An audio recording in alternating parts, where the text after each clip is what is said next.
शिवाजीनगर खामगाव येथे जुगार अड्ड्यावर छापा, 6 आरोपींवर कारवाई। दिनांक 22 सप्टेंबर 2025 रोजी शिवाजीनगर पोलीस स्टेशन खामगाव हद्दीत रावणटेकडी परिसरात जुगार खेळत असलेल्या टोळीवर छापा टाकून पोलिसांनी कारवाई केली। ही कारवाई माननीय पोलीस अधीक्षक श्री निलेश तांबे तसेच अप्पर पोलीस अधीक्षक बुलढाणा खामगाव यांच्या मार्गदर्शनाखाली पोलीस निरीक्षक श्री सुनील अंबुलकर यांच्या आदेशाने करण्यात आली।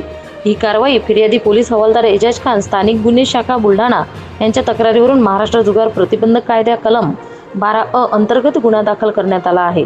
पोलिसांनी घटनास्थळी छापा टाकून एकूण 6 आरोपींना ताब्यात घेतले असून त्यांच्याकडून रोख रक्कम रुपये 4,560, जुगार साहित्य रुपये 50 तसेच 3 मोबाईल फोन किंमत अंदाजे रुपये 24,000 असा एकूण 32,610 रुपये किमतीचा मुद्देमाल जप्त करण्यात आला आहे।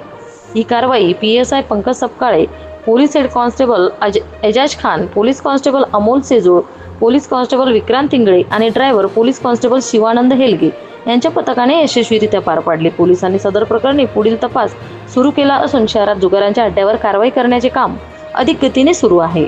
महाराष्ट्र न्यूज 1 साठी उपसंपादक रंजना राठोड, सहसंपादक सय्यद वसीम, प्रतिनिधी रत्ना डिक्कर, खामगाव, जिल्हा बुलढाणा।